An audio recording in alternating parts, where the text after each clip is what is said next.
जय श्री कृष्णा। गीता का तीसरा अध्याय और 12वां श्लोक।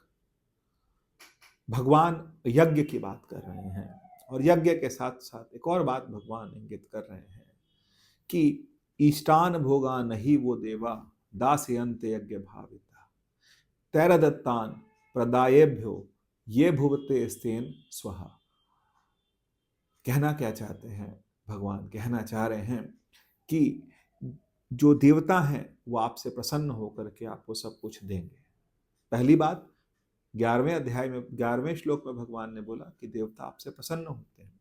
फिर भगवान कहते हैं कि देवता आपसे प्रसन्न होकर के आपको सब कुछ देते हैं, लेकिन यदि आप उसको आगे नहीं देते, यदि आप उसको दान में नहीं देते, तो फिर ऐसा करना जो है वो आप ये कहा जाएगा कि आप चोर हैं।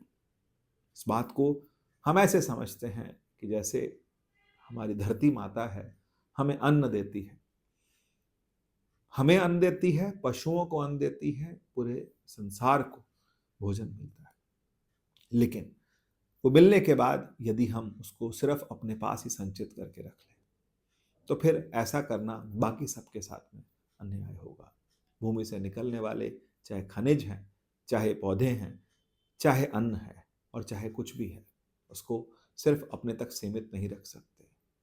एक दृष्टि तक आप कर सकते हैं, लेकिन उसके आगे यदि आपने इतना इतना संचयन कर लिया, इतना संचयन कर लिया कि आप सोचते हैं कि मैंने अपने लिए ही रख लेना है, बाकी किसी के लिए नहीं रखना, तो फिर हम वहां पर चोर कहलाते हैं। ऋग्वेद बहुत सुंदर बात कहता है। ऋग्वेद कहता है कि मान लीजिए गेहूं उगी, तो गेहूं जो है उसकी जो भूमि से ऊपर 4 उंगली तक का जो भाग है वो दोबारा भूमि को ही मिलेगा, क्योंकि उसको वहीं छोड़ दिया जाता है।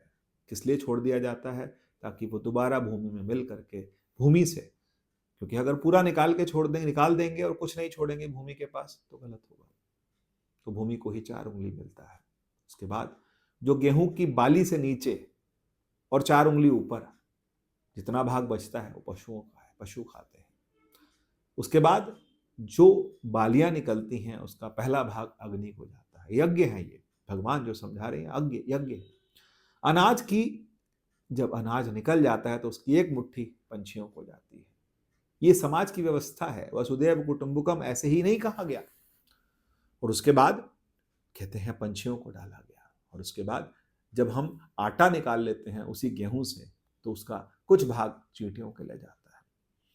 अब हम सोचें कि चींटियां हमारी क्या लगती हैं? नहीं, ये सब जीव हैं। हम मनुष्य हैं, हम मनु की संतान हैं, हम धार्मिक हैं, हम कर्तव्यशील हैं, हमें सब कुछ पता है। उसके बाद जो चुटकी भर के जो आटा गूंथ लिया, उस आटे में से चुटकी भर के हमने मछली को दे दिया। यहां हमने मछली की सेवा करी। और उसके बाद ऋग्वेद कहता है कि पहली रोटी जो है वो गौ माता को जाती है। जितने समाज की व्यवस्था है, जिन घरों में ऐसी व्यवस्था है, वहां संपन्नता की कभी कहीं कमी नहीं रहती। पहली रोटी गौ माता को जाती है।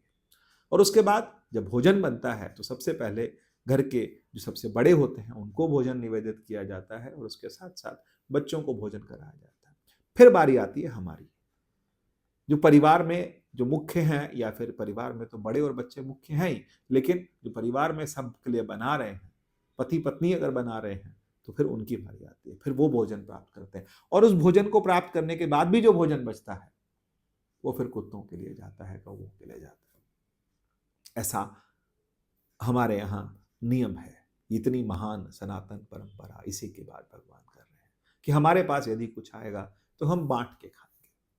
बहुत सुंदर बात आती है, एक कथा आती है कि एक बार देवताओं की और दानवों की लड़ाई हुई। और लड़ाई होने के बाद वो ब्रह्मा जी के पास गए। उन्होंने कहा कि देवता कहते थे हम श्रेष्ठ हैं, असुर कहते थे हम श्रेष्ठ हैं। तो ब्रह्मा जी ने एक युक्ति निकाली। उन्होंने कहा ठीक है, आप सब लोग पंगत लगा के बैठ जाएं, पहले असुर खाएंगे। असुरों के लिए पंगत लगाई गई और भोजन मिला, लेकिन एक कंडीशन लगाई गई कि जैसे ये जो हाथ है, हाथ के साथ पट्टी बांध दी गई, एक लकड़ी की फट्टियां बांध दी गई, लकड़ी की फट्टी इस तरह से कि हाथ आप मोड़ नहीं सकते, अपने मुंह तक नहीं ले जा सकते। अब हाथ को सीधा रख करके खाना है, कैसे खाया जाए? तो असुरों ने क्या किया कि खाना मिल गया, लेकिन अब खाने के लिए हाथ मोड़ नहीं रहे हैं। तो उन्होंने खाने के ऊपर ही लेट गए, खाने को उथल पुथल मचाई, लेकिन ढंग से वो खा नहीं पाए। तो ये देख करके ब्रह्मा जी को दुख भी हुआ, सबने उनका मजाक भी बनाया।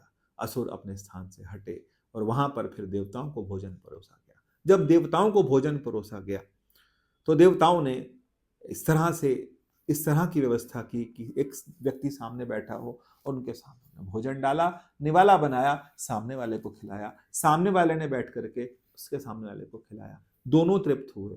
ब्रह्मा जी ने कहा, देख लीजिए, ये देवता का मतलब होता है जो देता है।